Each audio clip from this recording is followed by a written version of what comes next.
आपका मामले में जो आज ट्रिब्यूनल का फैसला है, बड़ा धांसू किस्म का फैसला है। वो आखिरी मोहलत दी गई है 47 जी आखिरी एन ए मोहलत दी गई 47। है। NA 47 था, मेरा तारिक गलत फजल था। चौधरी साहब को तारिक कहा फजल गया है चौधरी कि ये आप कब तक जमा कराएं उसकी 5 जवाब? तारीख तक। 5 जून तक। 5 जून और तक अगर 5 जून तक नहीं तसल्ली कराया तो जवाब नहीं वरना आता, उसका राइट स्ट्रक ऑफ हो जाएगा राइट स्ट्रक ऑफ हो जाएगा। और फॉर्म 45 भी लेकर आए आज। हालांकि 2 दफ़ा उन्होंने प्रेस कॉन्फ्रेंस की कि मेरे पास फॉर्म 45 मौजूद हैं और हर किसी को मिलते हैं, सिर्फ मुझे नहीं मिले। मुस्तफ़ा खोखर को भी मिले, TLP को भी मिले, जमात इस्लामी को मिले, पीपल्स पार्टी को मिले, उनको भी मिले। और उन्होंने आज उनके वकील ने क्या, उन्होंने कहा जी हमारे पास तो हमारे पोलिंग एजेंट्स ने लिए ही नहीं फॉर्म 45। ये अदालत में कहा उनके? जी अदालत में उन्होंने कहा। तो अगर वो जवाब के साथ फॉर्म 45 ना हुए तो नहीं लगाते एक तो बहुत इसका बड़ा मतलब तनाज़ा हो है जाएगा। इसका मतलब है कि वो जानबूझ के, चूंकि जज साहब ने 2 बातें बड़ी अहम की थी पिछली तारीख पे। उन्होंने कहा जो एक भी फॉर्म 45 टेम्पर्ड या गलत दाखिल करेगा यहीं से जेल जाएगा। जो टेम्पर्ड दाखिल करेगा वो यहीं से जेल जाएगा। ये जज साहब जहांगीर साहब है, वो जहांगीरी साहब, जहांगीरी साहब, जहांगीरी तारिक साहब। जहांगीरी साहब। नंबर 2, जो जवाब देंगे उसके साथ एक आपका बयान हल्फी होगा और वो बयान हल्फी कल कलाम कुरान पे भी मैं हाथ रखवाऊंगा। और तीसरी बात भी की उन्होंने कहा कि इसकी जो फॉरेंसिक है पाकिस्तान और पाकिस्तान से बाहर भी हो सकती है। यानी उन्होंने कहा कि ये ना समझें कि पाकिस्तानी इदारे अगर इसको मैनेज करने में कामयाब हो जाते हैं तो पाकिस्तान से बाहर भी हो सकती है।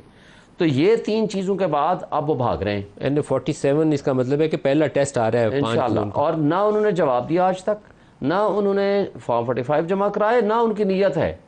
लाए ना तो खैर पता चल जाएगा कि नियत उनकी होगी तो 5 जून को आप जवाब तो जो जमा बातें कराना आपने की है ना, देखें सबसे वाटर साहब से जवाब ले लें। दोबारा आपकी तरफ आता हूँ। वाटर साहब, ट्रिब्यूनल वाला टेस्ट केस जो है बड़ा इंटरेस्टिंग होने जा रहा है। सियासत में कुछ और ही इसके असरात होंगे। अगर 5 जून वाला फैसला जिसमें तारिक फजल चौधरी साहब हैं, शोएब शाहीन साहब है, शायद वो पहला एक वाज़े किस्म की वो डेडलाइन हमारे करीब आ रही है जिसमें अदालत ने उस दिन ये बताना है कि अगर तारिक फजल चौधरी साहब का जवाब अदालत के लिए तसल्ली बख्श नहीं या उस दिन उनका जवाब नहीं आता तो फिर ये केस क्या रुख इख्तियार करेगा। इस्लामाबाद की 3 सीटों के ऊपर इशू है, 3 सीटों के ऊपर, और NA 47 में शोएब साहब खुद उम्मीदवार थे। आप क्या देखते हैं इसके अंदर आउटकम क्या हो सकती है? नदीम मलिक साहब, आपके ही शो पे जब ये इलेक्शन जिस दिन हुए हैं उसके चौथे दिन हमने शो किया था, आपके आर्काइव्स में है वो। मैंने कहा था 2-4 सीटों का फैसला ज़रूर हो जाएगा। ये तो बड़ी अच्छी चीज़ है अगर आप किसी फैसले की तरफ जा रहे हैं। लेकिन अभी आप लोगों ने जिक्र किया कि जी जज साहब कोई हैं, उन्होंने कहा है कि मैं कुरान उठवाऊंगा। तो क्या कानून के अंदर कुरान उठाने की गुंजाइश है? क्या आइन के अंदर है? फिर तो कुरान जज से भी उठवा लेंगे। मतलब ये किस किस्म की नॉर्म्स हैं जिसकी आइन और कानून में तशरीह नहीं है? आप कुरान शरीफ जैसी किताब जो हमारी आखिरी किताब है उसकी सैंटिटी को क्वेश्चन कर रहे हैं लाकर। मतलब ये आइन और कानून से बाहर जाके क्यों बातें हो रही हैं? तो फिर इसका मतलब है कि मैं भी कल उठूँ और शोएब शाहीन साहब या आप उठें और कहें जज को कुरान दे दें, फिर क्या होगा? फिर कुरान के अंदर सच बोलेंगे? कितने लोग सच बोलते हैं और कितने नहीं बोल सकते और कितने झूठे भी हैं? 45 और 47 की जो सियासी एक जंग है 45 और 47 की, इसका आउटकम क्या होगा? ये तो बड़ा इंटरेस्टिंग होगा। अगर 5 जून को जज साहब ने एक ऑर्डर लिखवाया तो क्या होगा?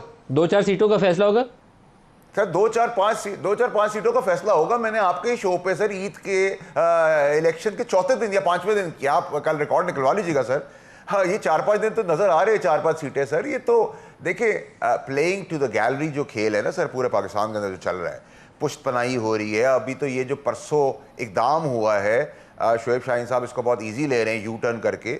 ये जो 9 मई से कनेक्टिविटी 1971 की वॉर है, इसमें ये पार्टी बैन की तरफ जा रही है। आप क्यों नहीं ये बात समझ रहे कि वो ऐसा नहीं है कि आया गया चला गया और डिस्कनेक्ट कर दिया और आपने कहा मैं नहीं था और जैसे 9 मई के अंदर मैं नहीं था। ओ भाई, ये बहुत खतरनाक खेल खेला जा रहा है। इसकी आप कह रहे हैं पार्टी के ऊपर बैन लग सकता है? इद्दत का बिल्कुल। जब आपने MQ पाकिस्तान पे पाबंदी लगाई, लंदन पे पाबंदी लगाई थी, किस बेस पे लगाई थी? तहरीक लब्बैक जो है वो तो एंटी पाकिस्तान नहीं है, एंटी स्टैब्लिशमेंट नहीं है। आपने उनको भी शेड्यूल 2 में रखा हुआ है। तो आपने जो कल परसों इकदाम कर दिए, नथिंग शॉर्ट ऑफ दैट। और देखिए ये तो खेल चलता चला जा रहा है कि मैं पकड़ता जाऊंगा तुम छोड़ते चले आना, मैं पकड़ता जाऊंगा तुम छोड़ते चले आना, एंड में करतूतों की वजह से सभी अंदर चले जाएंगे। मैं तो उस बात पे खड़ा हूं। बट अगर आप मेरिट पे ये लेकिन ये बड़ी खतरनाक बात है जो आप कह रहे हैं फैसल वाडा साहब कि एक सियासी जमात के ऊपर पाबंदी लग सकती है। ये बड़ी खतरनाक बात है। ये आसान बात नहीं होती सियासी जमात के ऊपर पाबंदी लगाना। 1971 में अवामी लीग के ऊपर पाबंदी लगी थी, आपको पता है? उनके 162 में से 160 सीटें ईस्ट पाकिस्तान में अवामी लीग ने जीती हुई थी। उनको पाबंदी लगा के उनकी सारी सीटें आज़ाद हो गई थी और वो सारी सीटें जो थी बाद में वो दूसरी जमातों के अंदर तकसीम कर दी गई थी। और बुरी मिसाल है, ये अच्छी मिसाल नहीं है। तो हम, मेरा नहीं ख्याल है कि उस रास्ते को अपनाएंगे। हमें वो गलतियां नहीं करनी चाहिए जिससे हमने इतना बड़ा नुकसान उठाया। नहीं, आज भी तो प्रैक्टिकली पाबंदी नदीम लगाई साहब, भी मैं तो आपने, आपको वो बल्ले का निशान आपने छीन लिया। आज भी हमें सुन्नी इत्तेहाद कौंसिल में शामिल होना पड़ा। वाडा साहब जवाब दे रहे हो, आप क्या इतला दे रहे हैं सर? मैं नदीम साहब, मैं तो वो इतला दे रहा हूँ जो अंदर खाने गवर्नमेंट की बातचीत हो रही है, चल रही है, जिसके कंसल्टेशन हो रही है और बहुत सीरियस हो रही है। वो अभी ना माने बाद में माने, हमेशा मैं पहले बात करता हूँ, बाद में लोग आके मानते हैं। और जो जारियाना तरीक़ेकार लेफ्ट राइट और सेंटर से हो रहा है, ये जारियाना बैटिंग का नताइज पाकिस्तान को भुगतने पड़ेंगे। और यूजुअली जब आप 6 बॉलों के अंदर 100 रन बनाने हो, जो नामुमकिन है, तो आप जारियाना बैटिंग करते हैं और उसमें बोल्ड या हेड विकेट हो जाते हैं। तो यहाँ बहुत सारे लोग जो जारियाना बैटिंग करें, उनकी अपनी फाइलें, उनके अपने स्केलेटन्स, उनकी अपनी बेईमानियाँ हैं। यहाँ कोई पाकिस्तान के लिए नहीं खड़ा हो रहा, यहाँ कोई पाकिस्तान की तकदीर बदलने के लिए नहीं खड़ा हो रहा।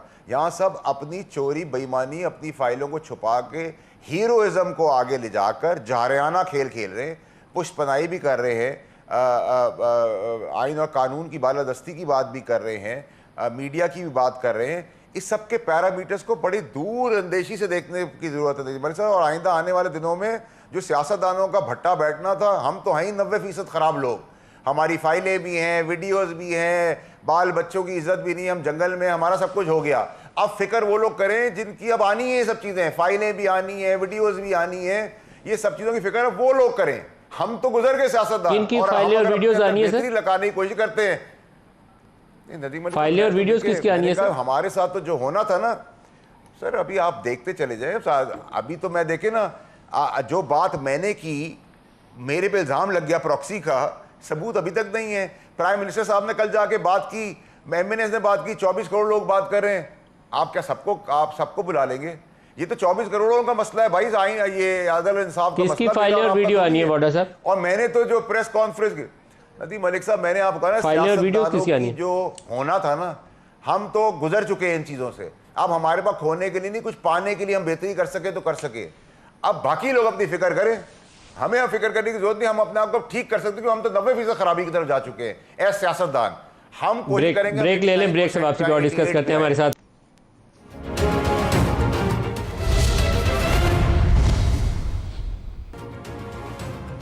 सर, आपकी तरफ आ रहा हूँ दोबारा। ब्रेक से पहले वाडा साहब ने जिक्र किया कि पीटीआई के ऊपर बैन लग सकता है और कुछ फाइलें और वीडियोस और आने वाली हैं। बैन लग सकता है पीटीआई के ऊपर? नहीं हो सकता, नहीं हो सकता, मुमकिन ही नहीं है, क्योंकि इसका फैसला सुप्रीम कोर्ट ने करना होता है, जिसके हुकूमत डिक्लेरेशन भेजती है। लेकिन उन्होंने कहा हुकूमत एक्शन गौर कर रही है, ये कहा उन्होंने। साथ क्या हैसियत है?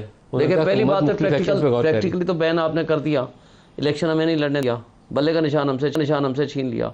आज भी हमारे इलेक्शन को तीसरी मरतबा फिर इलेक्शन कमीशन मुतनाज़ा बना के बैठा हुआ है। अभी तक हमें बाकायदा पहले इलेक्शन कमीशन के फैसले के ऊपर सुप्रीम कोर्ट मोहर लगा चुकी है, जिसकी वजह से आपका बल्ले का निशान गया था। चलें, जो भी है, सुप्रीम कोर्ट ने जो फैसला किया उसके बारे में आज भी जो खत लिखा है, मैं क्या कह सकता हूँ, ना वो फैसला करते ना एक बहस खत्म होने वाली बहस को फिर दोबारा उन्होंने खुद छेड़ दिया। आपकी रिव्यू भी है ना, अभी पेंडिंग है, उसका फैसला लगना प्रपोज। बैन वाली खबर बड़ी खतरनाक है सर। देखें, बैन वाली कोई हैसियत नहीं है। वाडा साहब कह रहे हैं हुकूमत गौर कर रही है, मुख्तलिफ कर ले, ये कठपुतली है इनकी, क्या हैसियत है हुकूमत की? अज़मा बुखारी की बातें नहीं सुनी उन्होंने? वो आर्टिकल कोई सीआरपीसी 196 और 195 आपका हाल है, ये पहली दफा लगा रहे हैं। वो कितने एफआईआर क्या है? रियासत के खिलाफ बगावत है, रियासत के खिलाफ बगावत। आपका हाल ये पहली दफा लगा रहे हैं। 203 मुकदमात में 20-25 गद्दारी का मुकदमा लगे हुए हैं। लेकिन अगर उन्होंने वो बगावत की इतलाक किया पीटीआई के अगेंस्ट, तो पीटीआई तो डॉक होगी ना। देखे ना, पीटीआई कोई ऑफिशियल शख्स तो नहीं है ना, पर्चा होगा तो शख्स के खिलाफ होगा। जमात के खिलाफ डिक्लेरेशन फाइल करना पड़ता है इंटीरियर मिनिस्ट्री को, गवर्नमेंट अप्रूव करती है, कैबिनेट। सर, इस वक्त पीटीआई और उसकी इमरान खान और उसकी लीडरशिप के खिलाफ सर आप इसको हल्का ले रहे हैं। काबीना ने, पंजाब काबीना ने एक हफ्ता पहले इसके तजवीज़ के ऊपर गौर किया है। जो इमरान खान के खिलाफ लीगल एक्शन की प्रपोजल आई थी, उसके जवाब में अज़मा बुखारी ने ये तफसील जारी की। आपको बताऊं इनके पास और है क्या सिवाय इमरान खान को पॉलिटिकल? सिर्फ इमरान खान ही, पीटीआई बैन लग जाएगी, फिर क्या करेंगे? देखिए, पहली बात तो आपको मैं वाजे कर दूं, इमरान खान के खिलाफ ये मुकदमात 20-25 मुकदमात गद्दारी के ऑलरेडी हैं, जिसमें जमानतें कन्फर्म हुई हैं, बेल बिफोर अरेस्ट कन्फर्म हुई हैं। लिहाजा ये बदनीयती पे मुकदमे हैं। इन टिकटॉकर्स को और इन कठपुतलियों को पता है कि ये जीत के नहीं आए हुए, ये फॉर्म 47 की पैदावार है। इनके पास कोई ऑप्शन नहीं है सिवाय इस बात के कि इमरान खान को जाली तरीके से अंदर रखा जाए। अदालतें के पास सिर्फ 2 मुकदमात थे बाकी, जिसमें आज फैसला आना था इद्दत वाले केस का, आज फैसला आना था साइफर वाले, कल फैसला आना था साइफर वाले जो केस छुट्टी का, होगी, जो छुट्टी की वजह से वो दोनों आगे पीछे हो गए। लेकिन अब जो ही फैसला इसका आता है, बाकी जो मुकदमात आप ये बनाना चाहें बना लें, अभी कौन इसको मतलब पूछेगा? और उसकी आउटस्टैंडिंग हैसियत ऐसा कुछ केस नहीं कोई नहीं है जिसमें कन्विक्शन हुई हो। कन्विक्शन वाले ये 2 मामलात हैं, अगर ये अदालत ने सेट असाइड कर दिया खत्म होगी तो बात। फिर बेल रोकनी मुश्किल हो जाएगी। बेल किसी केस में भी बेल ये रोक सकते हैं। और दूसरी बात ये जो है कि बैन पहली के ऊपर दफा आप कह रहे हैं पीटीआई को बैन किया जा सकता है, अभी पंजाब काबीना में एक हफ्ता 1.5 हफ्ता पहले एक समरी मूव की गई थी कि legal actions against Imran Khan. अब आप कह रहे हैं कि पीटीआई के खिलाफ आज वो बैरिस्टर अकील ने इसके ऊपर प्रेस कॉन्फ्रेंस भी की है। ये सीरियस मैटर है। इसका मतलब है कि काबीना इसके ऊपर वो इंटीरियर मिनिस्ट्री को ऑथोराइज करेगी और एक डिक्लेरेशन भेजा जाएगा सुप्रीम कोर्ट को। आपको इस साइड पे चीज़ें बढ़ती हुई नजर आ रही हैं? कोई दुरुस्त राह तो नहीं होगी? बहरहाल आपसे मैं ओपिनियन चाहता हूँ कि इस तरफ जाते हुए मामला नजर आ रहे हैं। मलिक साहब पहले तो नदीम मलिक साहब, सबसे पहले तो आप शोएब शाहीन साहब मेरे भी दोस्त हैं, इनसे पूछें कि जो परसों ट्वीट हुआ है 71 की वॉर के ऊपर, उसको ये ओन करते हैं? जो पीटीआई के ऑफिशियल पेज पे हुआ है और ट्विटर पे आया है, उसको ओन कर रहे हैं या उससे सब उलट पुलट होकर पीछे रिवर्स गियर लगा है? ये तो पूछ लें पहले, यहाँ पे ये पूछे फिर मैं आपको पूरा जवाब बता दिए। इसका जवाब दे दें।